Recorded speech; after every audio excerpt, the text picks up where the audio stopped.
Okay, I wanted to show you how to do the double ribbing stitch on the Knifty Knitter loom. So I'm going to show you how you wrap the loom for that. I have the pink Knifty Knitter here, which is the smallest of the long looms. I have created a slip knot and secured that to the anchor peg on the end of the loom. You take the yarn and you make a loop around your first peg.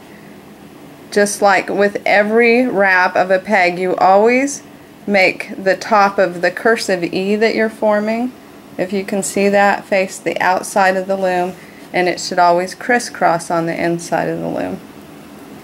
Okay, so you're going to draw the yarn across.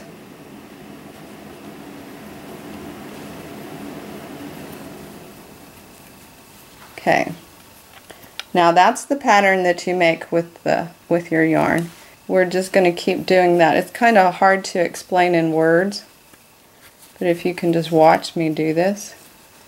You do 2 pegs on each side before going back across the loom.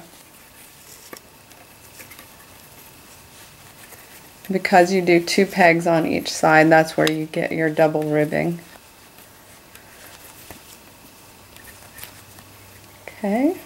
Now what we're going to do is we're going to go once around this last peg, and you are going to follow the path of the yarn from the first wrap, trace it back across the loom just exactly like it is the first time you wrapped it. So that's your goal, is to get the yarn to match up exactly as you wrap it in its path back across the loom.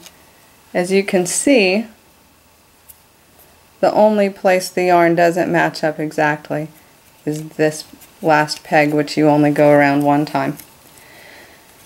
And I'm just going to keep tracing that yarn. Oops. I always like to keep my thumb right here holding the yarn in position, so if I miss a peg or get off track, it doesn't come loose and unravel. Okay, and here I am back at the beginning. Now, just as with all wraps,